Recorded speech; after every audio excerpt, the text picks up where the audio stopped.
How was your day so far? Good, Oh, thank you. Let me turn off my phone. What about you? How was your day? well, we had an amazing week, didn't we, Thomas? That you can say. That you can say. Thomas Nick. is working from Ibiza, so he has an advantage on us. That's also true. No, we had an amazing week, Julie. Fantastic conversations with our customers. Obviously, looking forward to this conversation.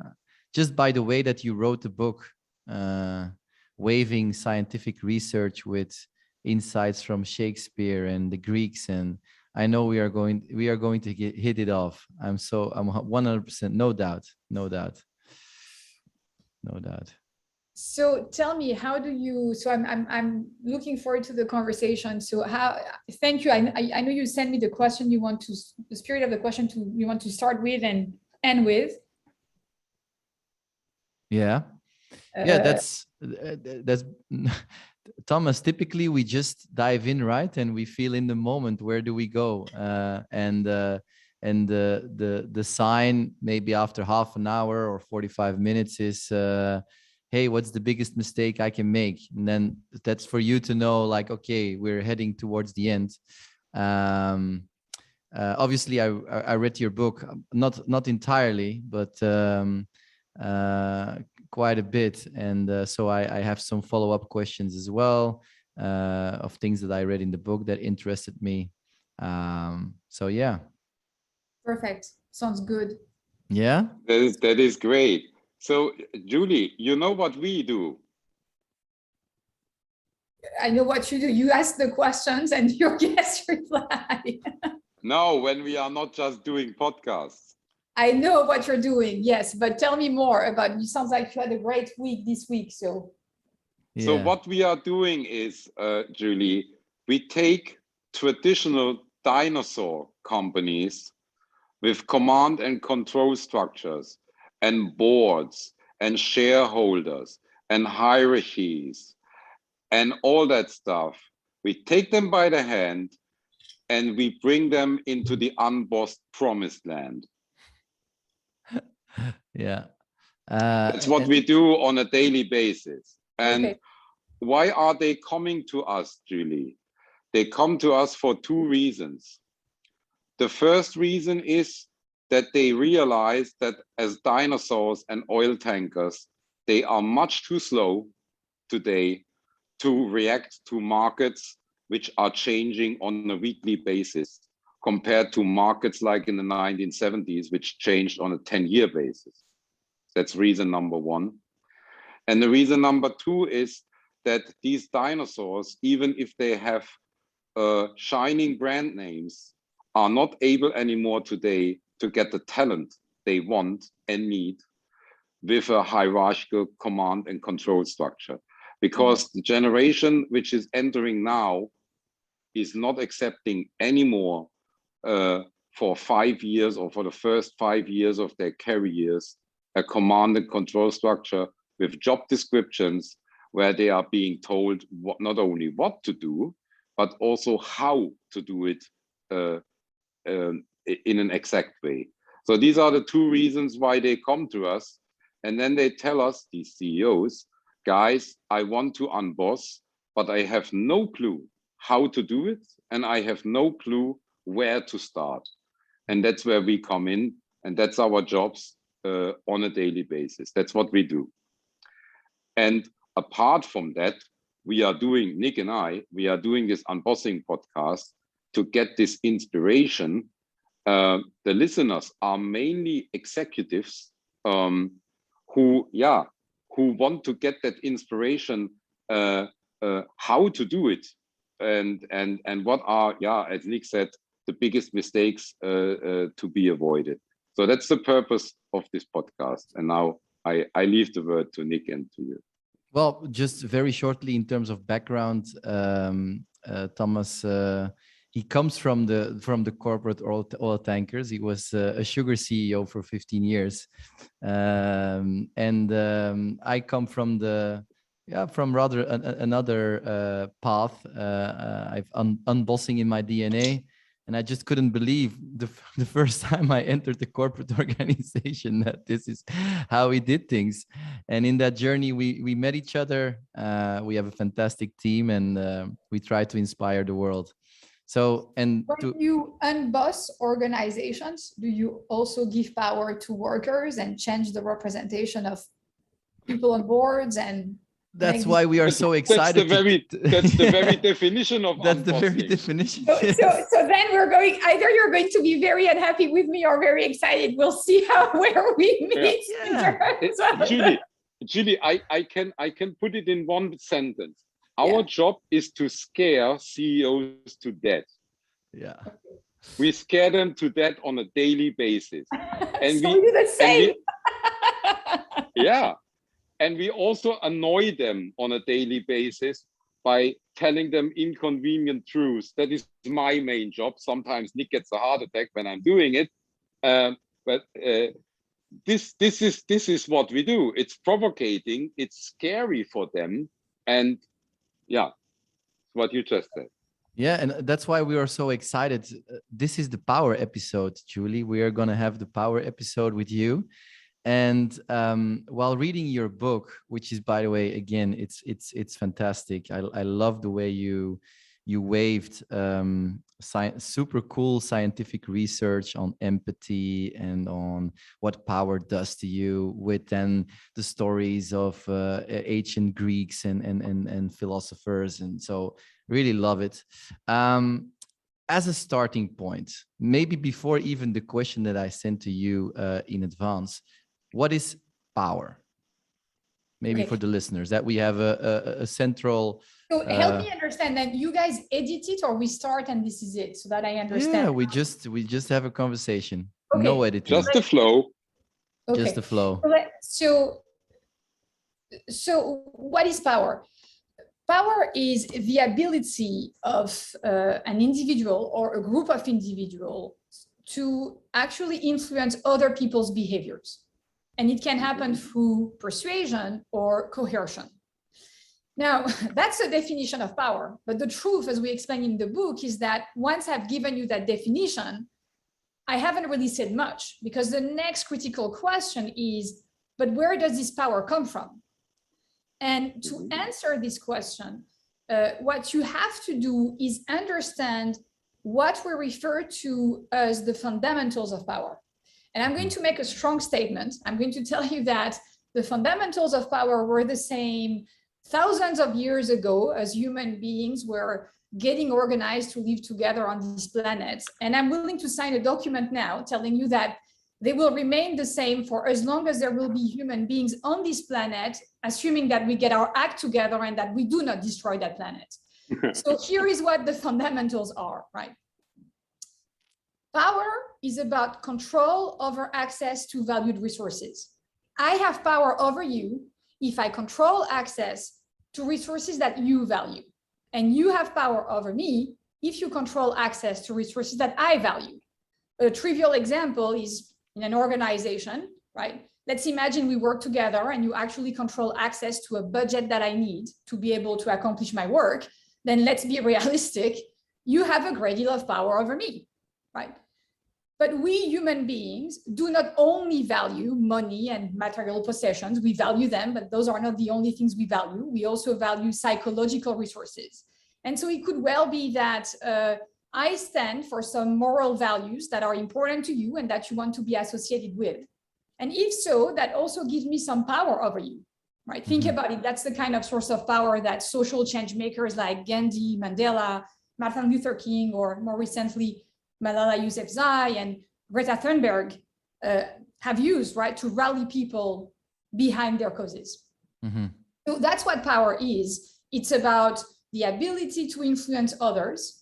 And when you want to understand where it comes from, you have to understand it's about control over access to valued resources. Yep.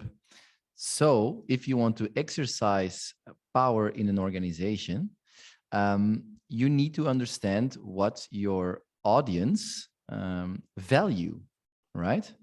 What do they value? What's in it for them? So that you can see whether you can create that resource that they value so that you can influence them, right? The question... Nick, just a second, because that was for me a very interesting comparison also with Gandhi. Go ahead. Julie, this control over valued resources is immediately clicking with me when we talk about material resources, when we talk about budgets, when we talk about gold, when we talk about oil. Now, you were talking also about what I would call power through inspiration. And let's take Greta Thunberg. Greta Thunberg for sure doesn't have at this moment any control over valued material resources. She is rather an inspiration for at least half of the world. And how did you define that again? You did define it, I know, but could you define it again, how that works, this power which you have as an influencer slash inspiring person?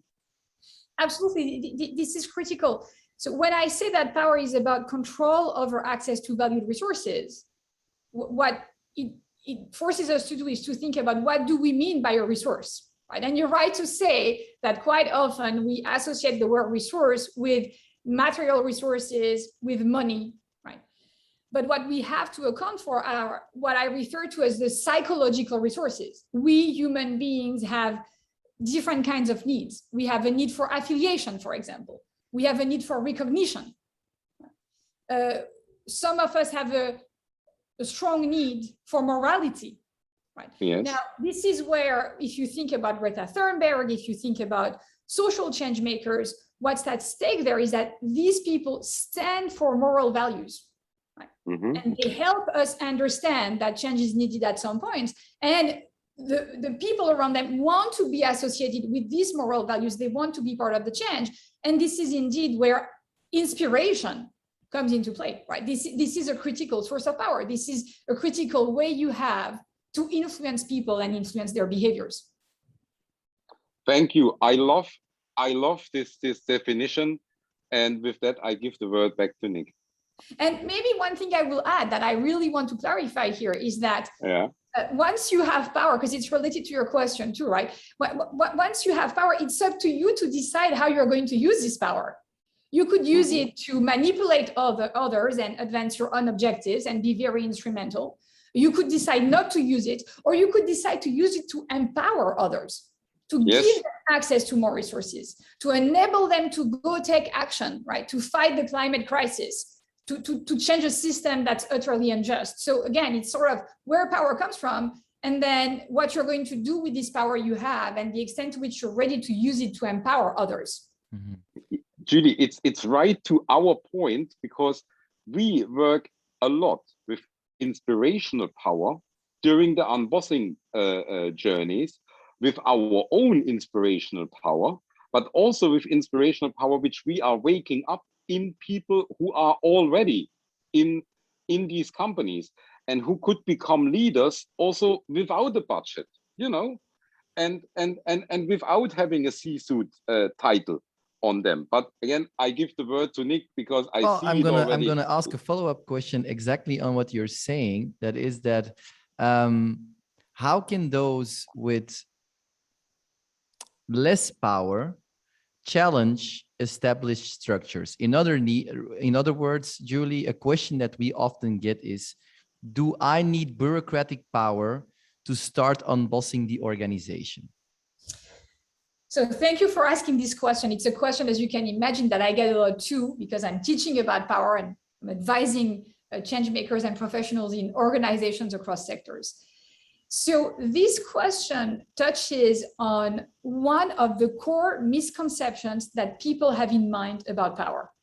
At the beginning of a semester, when I joined my classroom and I teach my course on the fundamentals of power, I always ask students to actually list 5 to 6 people who come to their mind when they think about really powerful people. Guess what happens all the time? They end up listing CEOs, top executives, monarchs, prime ministers, presidents, generals.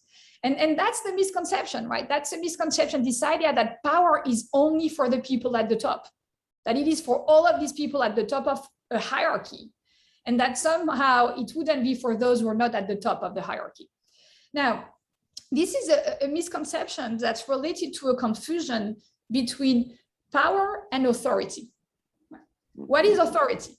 Authority is the formal right to give orders and commands in an organization. Now, let's be clear. Authority can be a great source of power. If you work in an organization that actually rely on authority a lot, in which authority is highly respected, and if you are in a country that is characterized by a quite tight culture, right? Take the example of Japan. Right? Well, then in those environments, your position in the hierarchy, your level of authority is likely to be quite an important source of power. But your position in the hierarchy, your level of authority is never a guarantee of power.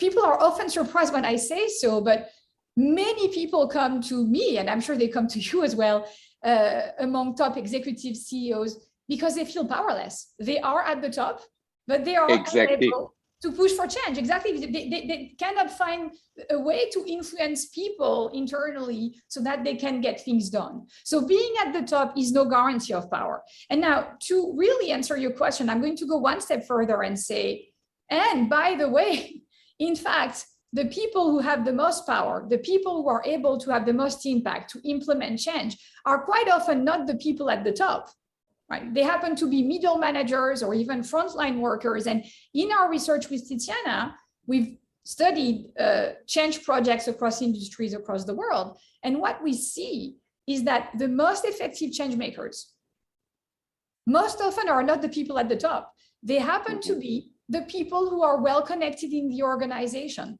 the people to whom others go for advice, because those are the trusted people, and trust is a huge conduit of influence. So what's a way for you to then be able to build the power you need to have impact even if you're not at the top? Well, here we are. One important aspect is think about your relational sources of power. Who are you connected to?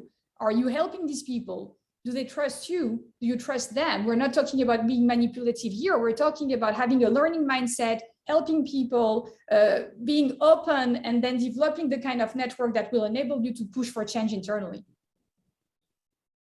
It's wonderful. And it brings me also, you were talking about these CEOs who formally have the title and sit on top of huge organizations and come to us, and they do, and tell us, guys, all my titles, all my formal authority helps me zero in pushing through the change I am convinced we need. And that brings me also to the scarcest talent amongst CEOs. The scarcest talent is not intellectual firepower. They usually have that. The scarcest talent is neither business knowledge. They usually have that in spades. You know what they are missing? Inspirational power. They are missing the communication skills. They are missing the ability to draw a story and to tell a story, which is inspiring the whole team, thousands of people, in order to go on a mission. This is my experience, and I just Thomas, I'm going to link that with one of the most fascinating things I read in the book with of Julie. That is the crucial role, if you want to harness power for good, the crucial role of empathy and humility. And there's a sentence in the book, Julie, that really struck me, and I'm paraphrasing here, but it's really, if you can harness empathy and humility to achieve a higher purpose, then you can use your power for good or something. It was something in that direction. And so, Thomas, isn't it so that the more you get up the corporate ladder, the more authority you get, maybe also the less empathy you have or get with people in the workplace, and that it's therefore very difficult for you to identify what do they value, and therefore also adjust your communication, not in what you want to achieve, but in what they value and what you can help them to get that. I see Julie nodding, so please, Julie. Yes, you're touching on something that is absolutely critical here, right? Power is essential to taking charge and leading change in organizations, but it makes us vulnerable to two really insidious traps: hubris and self-focus. Right? And so research in social psychology has well documented these pernicious effects of power on our human psychology. In laboratory manipulations, those who are made to feel powerful are more likely to demonstrate excessive pride and self-confidence. They are more likely to take action, and they are less adept at discerning others' emotional states, as you just mentioned, right? And so that's highly problematic, because then you'd be thinking, okay, so then the truly effective leaders are the leaders who are able to map the political environment, right? To understand who is controlling access to what resources. And to do that, you need to be able to ask questions. You need to be able to put yourself in, as you mentioned, in other people's shoes so that you understand what they value. But now here is the trick: as you're getting higher and higher in the hierarchy, as you're feeling more powerful yourself, you become more likely to be hubristic and less empathetic. Yeah, so even then, when you think you're doing it for others, right? Even when you think you're doing it for others. And so as a result, you become far less effective at doing the kind of power mapping that you need to do if you want to be an effective leader, if you want to be able to push for the necessary changes in your organization. Now, what we propose in the book, building on our research and other important research that has been conducted over the past decades, what we propose in the book is a developmental model for all leaders, right, to engage in. Because if you think about it, power does indeed intoxicate us. We know that from the history books. We know that if we look around us in organizations, in society, and to be frank, we all know that from our own experience, right? I just described to you from some experiments in the lab, and this is what happens to people when we just make them think about power. Now, let's imagine what happens to people when they stay in positions of power for years or decades, right? Yeah, Julie, I have to think of the Romans when victorious generals came back, and there was the victory parade. There was a slave behind them whose only job was to whisper in their ear, "Remember, you're only a mortal." Absolutely, and we talk about them in the book. So remember, you're only mortal, and this is absolutely critical, because if you know that the two dangers are hubris on the one hand and insensitivity to others on the other hand, right? Those are the power poisons. Then we need to be clear about the antidotes, and we know about those antidotes. The antidote to hubris is humility. Remember, you're mortal, right? Remember, you're not the king or the queen of the world. And this is something you have to cultivate, humility. And the antidote to self-focus, insensitivity to others is empathy. And so you have to cultivate empathy. And what I want to put emphasis on here are two critical things. The first thing is that it's up to every one of us, and leaders have to include that in their daily routine to cultivate empathy and humility. But organizations, companies, also have to work to make sure that their cultures will be conducive to empathy and humility instead of rewarding hubris and insensitivity to others. And I want to add one last point, which is to say, even though I'm very confident when I tell you that we all have to engage in cultivating empathy and humility because they are effective antidotes to hubris and self-focus, we also know that human beings have their limits. We all have our own limits. And as you mentioned earlier, I may do my best to practice empathy and humility, but I may also on certain days convince myself, oh, I'm doing fine, when in fact I'm not. And it could be that power is getting to me and that I'm losing contact with others and that I'm lying to myself. And this is why it is so critical that in organizations and in society, we hold those in power accountable, and that we cannot count only on our good intentions. We obviously have to create counter powers everywhere and make sure that the institutions are in place to protect our rights, our freedom, and make sure that power is shared in a just way. Julie, another thing that we often get back when we talk about unbossing, which is also decentralizing power to those people with the experience, with the talent in the organization, not just linked to the position in the hierarchy and so on. The feedback we often get is, yeah, our people, they're not ready for that kind of freedom and that kind of power. What is your, is power something that you can possess and that some have skills to have power and others don't? Or is that a misconception? So this is another big misconception, right? That you talked about the confusion between authority and power, and this idea that power is only for those at the top, and we debunked that misconception. Another quite widespread misconception is the one you just described, this idea that power is a possession. And people come to people like me and they say, Julie, you teach about power, you write about power, you study power in organizations and in society. And they say something like, I can tell that the really powerful people in my life have some personal characteristics that I think make them powerful, but I'm not sure what they are.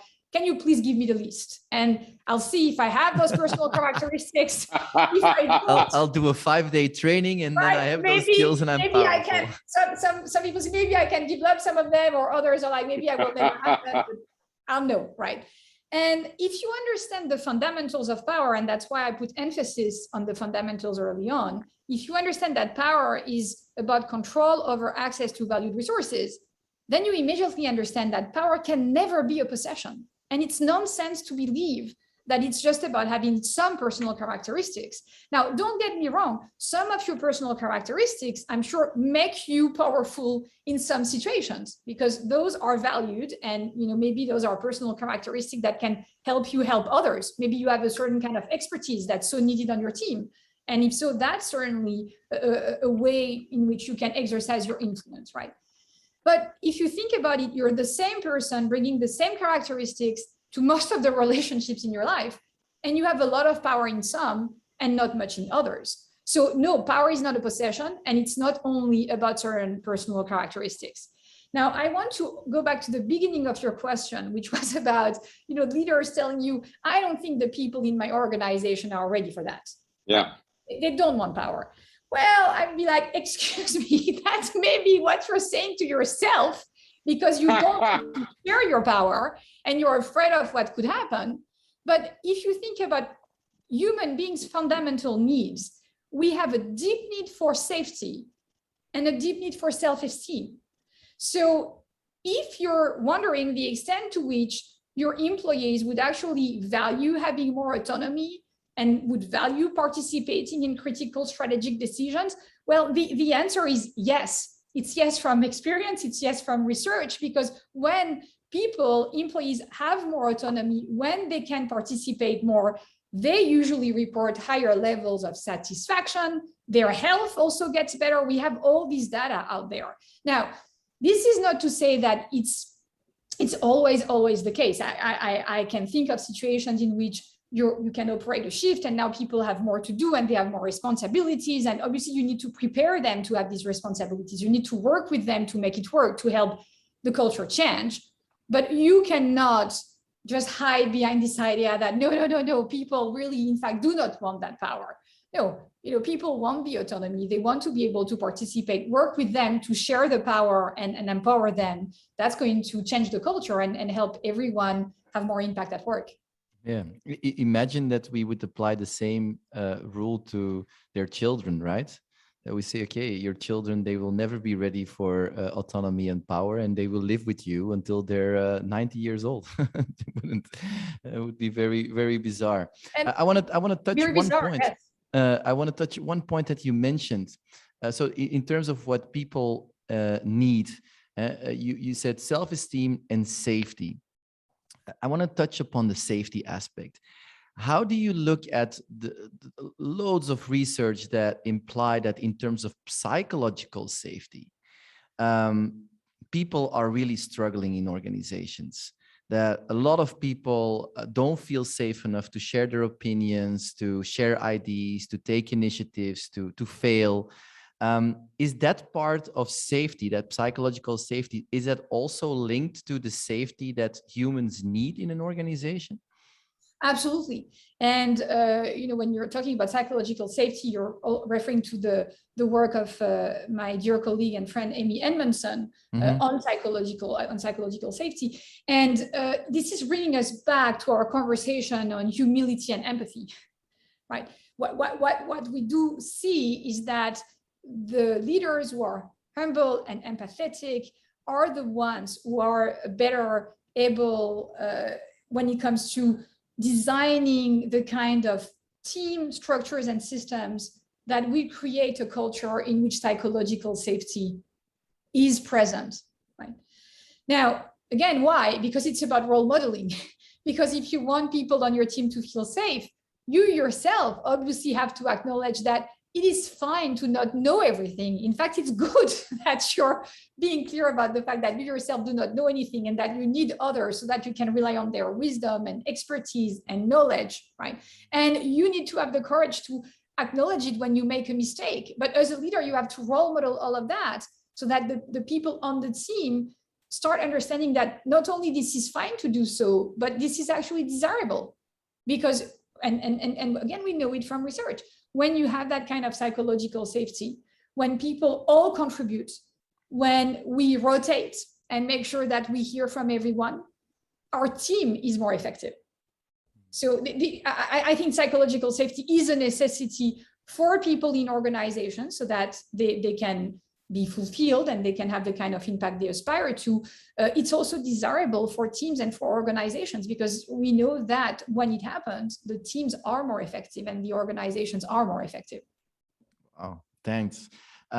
This really feels like an amphetamine bomb about power. I'm loving it. Before we go into our last final famous question, Thomas, I have one more, and then I'll give the word to you, Thomas. I read in your book the following, Julie. People who focus on altruistic goals feel worthier and achieve better results. I interpret this that people that focus on purpose, a higher altruistic goal, to me, that's the purpose. How is that linked with your entire statements and insights on power, the altruistic goal, the purpose bit? Well, it is absolutely critical because, again, the issue about power is that you need to understand it. And that's why we wrote that book, to lift the veil on power and democratize access to knowledge about power, because we know from research and from our experience teaching that anyone can understand power. And when people understand power, then they are able to better understand what they can do in any situation to gain a measure of power. But then the second critical dimension is, okay, now I understand power. I know what I could do to gain a measure of power, but how am I going to use that power that I have? And in the book, we actually quote Toni Morrison. And I care deeply about what she used to tell her students. What she told her students was, if you have power, your responsibility is to go and empower others, right? And this is where it's about the notion of purpose. Like, I don't know what it is that you want to accomplish, but as you think about that, you have to think about it beyond just your own person and your own personal advancement. I'm not saying that you shouldn't care about that, you should, but you have to think about that in the bigger picture of what is it that my company, my organization is doing? Why do I care? And how is it that this is contributing in a positive way to society in general? You were referring earlier in our conversation to the issue of attracting and retaining younger talents. I have the great privilege of working with young people from across the world. That's one of the big advantages of, teaching at the university level and keeping in touch with these young people from across the world. And they have different aspirations from the previous generations. They do not only want to go to work to make money, they want to go to work to have an impact, a social one, an environmental one. And this is the shift that companies have to operate.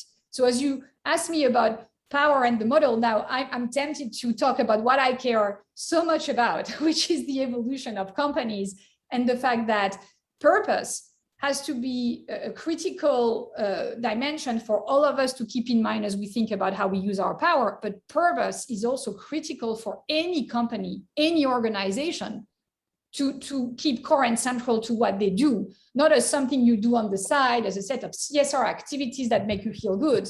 An HR feel good project. We call that HR feel good projects. Exactly. Let's ask the HR department to define a purpose for our company, and let's put a slogan on the wall. HR yes, feel because good. we need that. We need that for the employer brand. Yeah, Julie told us. Julie told, and Simon Sinek too. We need a purpose. Yeah, and we have to sit together with the agency to make nice videos of it. We need it for the employer branding. Yeah. Thomas, now what we need to do is integrate that to the core of the strategy and pursue social and environmental objectives alongside financial ones. So yes, the challenge is to move beyond that stage. For the record, Julie, we 100% agree. Yeah? I mean, the glue of decentralized structures and decentralizing power, the glue is the shared purpose. So we 100% agree. We were just making a funny joke about corporates who make it a side project, an HR feel good project, and think then, okay, we check the box, we have a purpose. I hear you. I see that you understood it very well. And now, Julie, how many percentages, how many companies of the S&P 500 are doing what you just described, namely ingraining that into the corporate DNA, as opposed to doing it as an HR feel-good project with nice posters in the meeting rooms and videos on YouTube? What do you think? So let me answer your question here with a specific set of data, right? I do not, I wish we could have that answer, but as you can imagine, as a researcher, I would say if we wanted to have that answer, I would need to have access to what's happening behind the curtain of every one of these organizations to be able to see what they actually do. No doubt the discourse has changed, but is it only a set of good intentions, or are they really changing their behaviors? And so I want to tell you about a piece of research, and you'll see the link to your question, that was conducted by my colleague Tyler Rye and a number of his colleagues at Wharton. So as you may remember, in August of 2019, more than 180 CEOs of the Business Roundtable, representing some of America's largest corporations, released a groundbreaking statement at the time, right? I can see your smile, so I know you vividly remember that. They acknowledged that companies could no longer focus solely on serving shareholders at the expense of other stakeholders, right? And so the announcement was widely covered and seemed to signal a new era for business, one where the interest of employees, the environment, suppliers, and communities would be taken into account seriously. Now, then COVID-19 sadly hit, right? And it really provided a test for their eloquent words just a few months prior.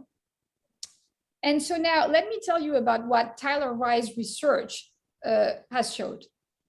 According to his research, the same companies that signed these groundbreaking statements, they were 20% more likely to fire their employees at the start of the COVID-19 pandemic compared to those that did not sign the statement. Not signed. Right. And the signatories were also less likely to donate to relief efforts, less likely to offer customer discounts, and less likely to shift production to pandemic-related goods. Now, in the meantime, they paid out 20% more capital to shareholders. Right? And so clearly, despite their statement of good intention, these corporations did not deliver on their commitment when it truly mattered. So that's my way of saying, talk is cheap, as the saying goes, right? And what's hard is aligning our actions with our words. But this is also how real change happens. And I think this is precisely what corporations have to do. And I specifically study these kind of changes, right? The changes that break with the norms, that break with the power hierarchies in organizations. And indeed, shifting from shareholder value maximization only to the pursuit of multiple objectives, social, financial, and environmental, is a major shift. That's a kind of divergent change that's hard to implement, but it is a necessary one.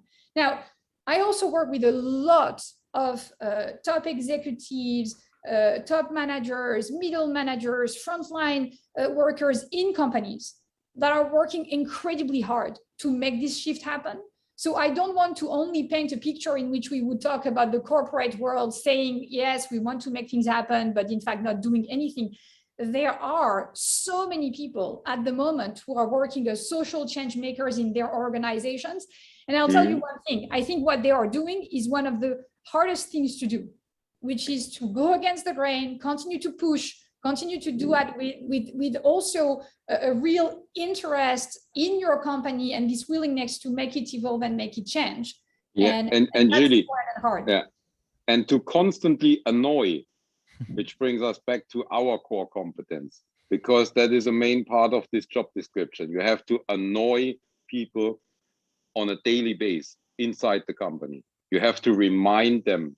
You have to really annoy them.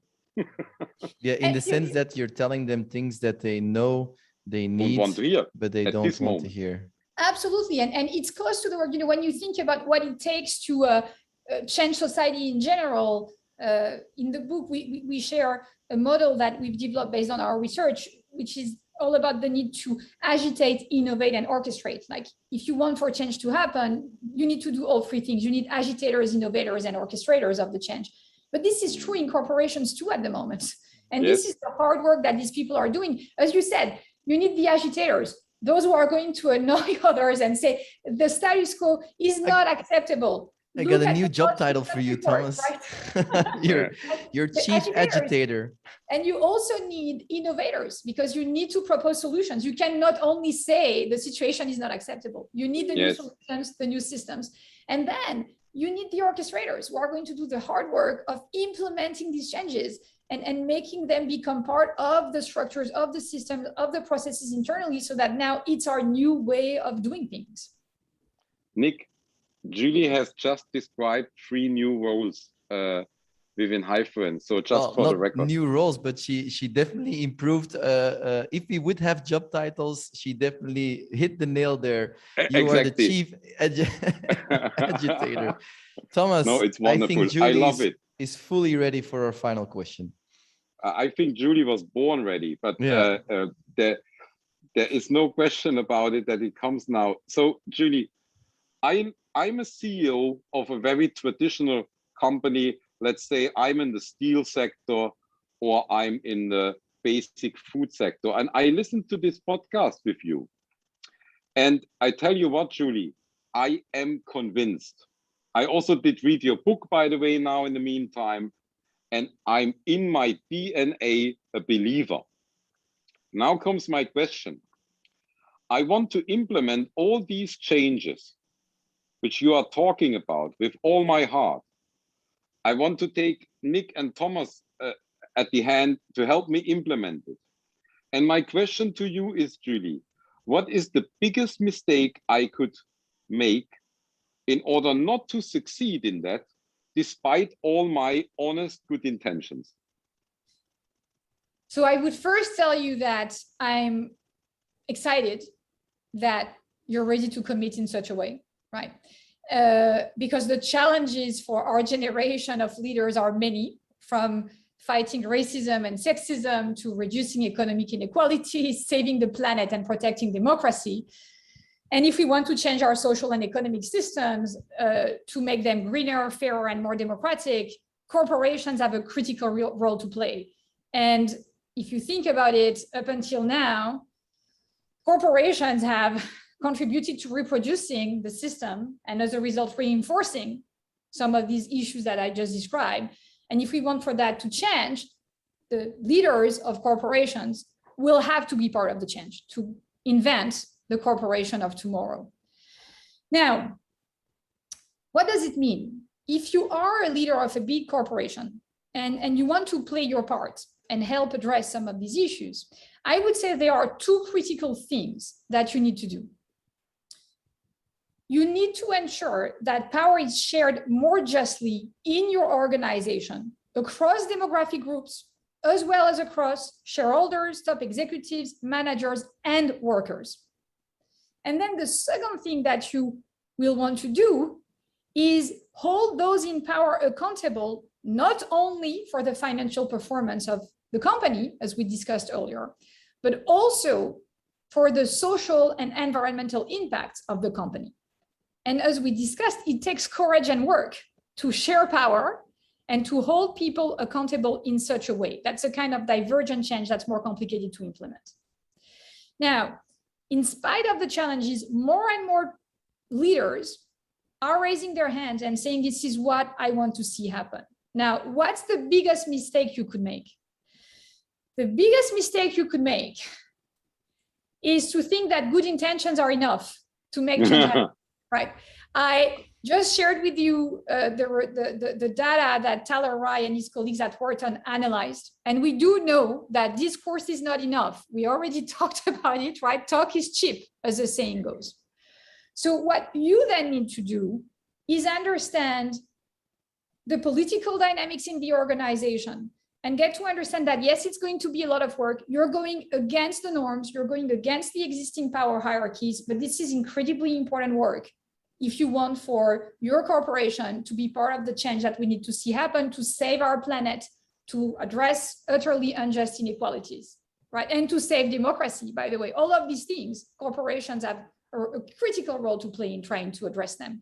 And in the book, we give one example in chapter 8 that I want to briefly refer to here because I think it's an important one. We give the example of Helen Ochoa. Helen Ochoa was the first Latina astronaut to fly to space. And she's the former director of NASA's Johnson Space Center, which, as you know, is the home of the American space program. And when Helen Ochoa became the head of the Johnson Space Center, she was determined to change the distribution of power and to make the organization more inclusive. Now, what she also knew, based on her experience, was that promoting just a few people here and there would not work. Tokenism is never the solution.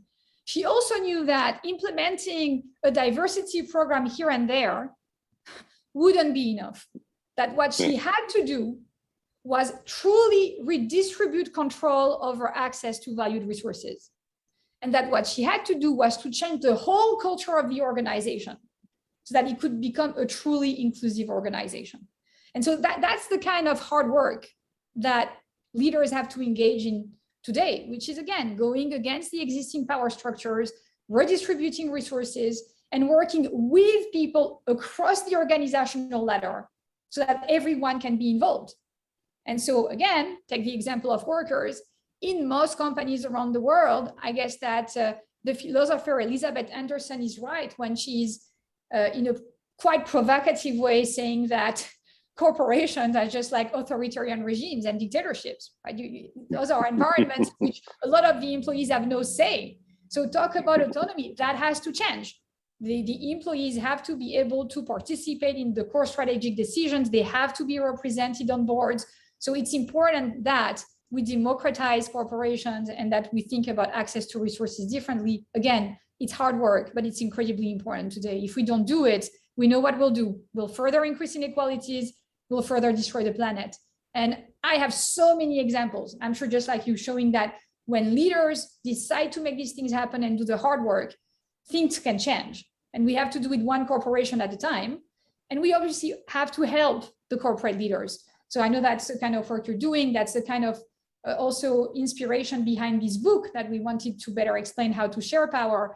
And public authorities are also now increasingly involved. We have to change the rules of the game. We have to help the companies that do well and do good instead of making them pay a cost because they have a social and environmental orientation. So I'm quite confident that especially in Europe, we're already seeing a number of changes that will make it easier for companies to pursue social and environmental goals alongside financial ones. And increasingly, I'll see these changes happening in the United States too. And I am confident, Julie. And one of the people who make me confident is you. Because, Julie, you have so much more than your book. You have so much more than your examples. You have the magic ingredient where I'm doing a lot of inspirational videos about, which is passion. My I God. see you. I've been seeing you in front of me now for almost 1 hour. I see you speak. I see you move. I see your eyes. I see your hands move when you are talking about your mission.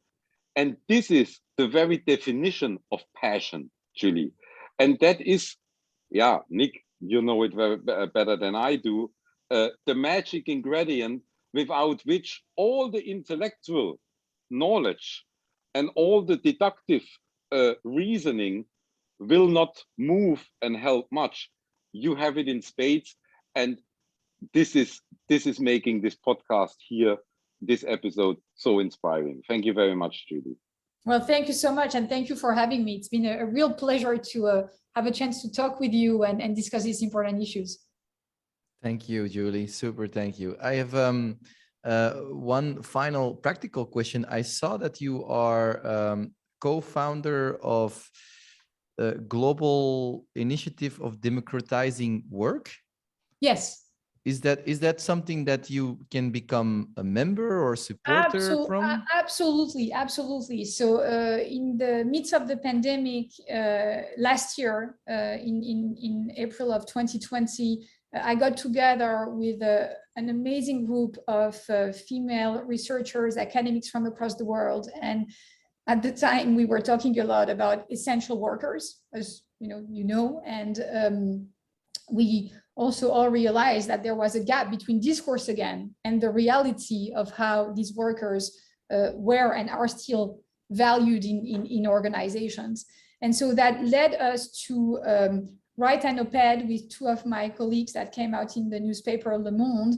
But by the time the op-ed came out in Le Monde on the need to democratize firms, to decommodify work, and to remediate the environment, it had become kind of an international movement, and the op-ed itself became a manifesto because thousands of researchers and practitioners across the world had co-signed the op-ed with us. That's why I say it became a manifesto. There's a site online that you can go and check, democratizingwork.org. We, together with the group of 13 women who were part of this initiative from the very beginning, wrote a book in French, the Working Manifesto on the need to democratize, decommodify, and remediate the environment. The book was translated in Portuguese and came out in Brazil. And believe it or not, but the University of Chicago Press, out of all the, the academic presses, is going to publish the book in the United States in April of next year. And we are organizing a global forum in October, so a couple of months from now. And the global forum is meant to enable academics, practitioners, entrepreneurs, policymakers, social entrepreneurs, students, more senior people in the workforce, workers, unions, top managers, top executives. As you can understand, everyone who has to be part of the change. So the Global Forum is meant to enable all of these stakeholders to get together to talk about the need to democratize organizations, to decommodify work, and to decarbonize the economy. Wow. Thank you so much. I can't imagine a better way to wrap up the week than having this conversation with you. Like-minded, so passionate. Julie, so passionate. I didn't lose my attention for 1 second. Exactly. And by the way, we have the next iconic word, decommoditize work. Decommoditize work. It is exactly also what we are doing. I hear it for the first time, Julie, and I immediately relate to it. Mm-hmm. Yeah, it's important because work is not only, it's like a commodity, it's a right. It's a right Yes. that has been established. Mm-hmm. And it's been established for a long time. And this is something we need to remind ourselves of. And that's, we need to take action to make sure that it remains a right. It's amazing. Julie, can it be that you have 2 Instagram accounts? So I have probably, it could be, as you can tell, I don't use Instagram. So I think I probably have opened maybe one of those only once in my life. So I use Twitter, but very rarely, and LinkedIn, but very rarely. So Instagram, shame on me. I've not been using, but it could be I have two, or maybe someone created one for me. You have a fan base. Yeah, good to know. To wrap it up and to let you go into the weekend as well, Julie. So I'm going to release the episode next week.